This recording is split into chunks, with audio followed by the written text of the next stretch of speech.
राज्यातील साखर उद्योगातील सर्व घटक एफआरपी भोवती केंद्रित झालेले आहेत. फेअर अँड रिलेटिव्ह प्राइस म्हणजे शेतकऱ्यांच्या उसाला देण्यात जाणारा रास्त व किफायतशीर दर होय.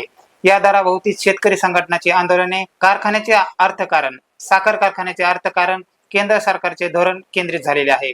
ऊस उत्पादकांना तारहण ठरलेली एफआरपी म्हणजे नेमके काय आहे, हा उलगडणं हा वृत्तांत पाहूया. राज्यातील साखर कारखानदारी, साखर आयुक्तालय, साखर संघ, साखर महासंघ, इस्मा अशा संघटनाच्या कामकाजाची दिशा आणि भूमिका एफआरपी निश्चित होते. 200 साखर कारखाने आणि 20 लाख सभासद शेतकरी आहेत. एफआरपी मुळे दरवर्षी शेतकऱ्यांना अंदाजे 20 ते 25 हजार कोटी रुपये दिले जातात.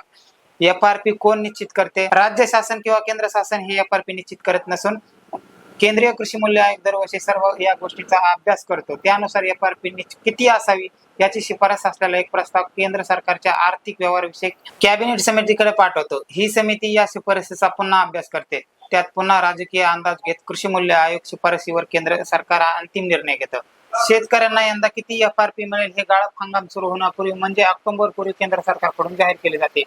एफआरपी ठरवण्यासाठी आयोग काय करतो जात आहे. पर्यायी पीक घेतले असते तर शेतकऱ्यांना किती पैसे मिळाले असते? साखर कोणत्या भावाने विकली जात आहे? ऊसापासून साखर तयार करताना लागणारा खर्च, साखर तयार करताना मिळणारा उतारा, तसेच ऊस, भुसा, प्रेस मड, मोलासिस याचे मूल्य किंवा त्या विक्रीतून येणारे मूल्य अशा घटकांचा अभ्यास कृषी मूल्य आयोग करतो. एफआरपी साखर आयुक्त शेखर गायकवाड यांनी एफआरपी कसे देतात याविषयी 2019-20 मधील हंगामाचे एक उदाहरण 4 गोष्टीसह समजावून सांगितले आहे. कारखान्याच्या 10% साखर उतार्यासाठी 275 म्हणजे 2700 रुपये प्रति टन भाव दिला जातो.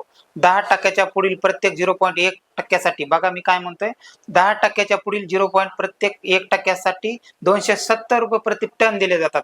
म्हणजे पश्चिम महाराष्ट्राकडे जर आपण एका प्रकारे बघितलं तर तिकडच्या कारखान्याला जास्तीचा दर का दिला जातो तर 10% पुढील प्रत्येक 0.1% किंवा 10.02 असेल किंवा 3 असेल ते अशा अर्थकारणाने साखर कारखान्याचा भाव ठरला जातो. मात्र मराठवाड्यामध्ये हा दर दिला जात नाही. मराठवाड्यातील एफआरपी 9.5% आत किंवा त्यापेक्षा कमी असल्याचं मराठवाड्यातील साखर कारखान्याचं म्हणणं आहे.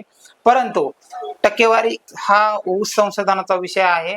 यासाठी अनेक शेतकरी संघटना ह्या न्यायालयात देखील गेलेल्या आहेत. हा विषय प्रलंबित आहे. मात्र मराठवाड्यामध्ये 9.5% अशी ऊसाची प्रतवारी असली तरी सुद्धा केंद्र शासनाने आणखीन एक नियम बनवला आहे. ते म्हणजे 2664 रुपयाच्या आत साखर कारखान्याला दर देता येणार नाहीये.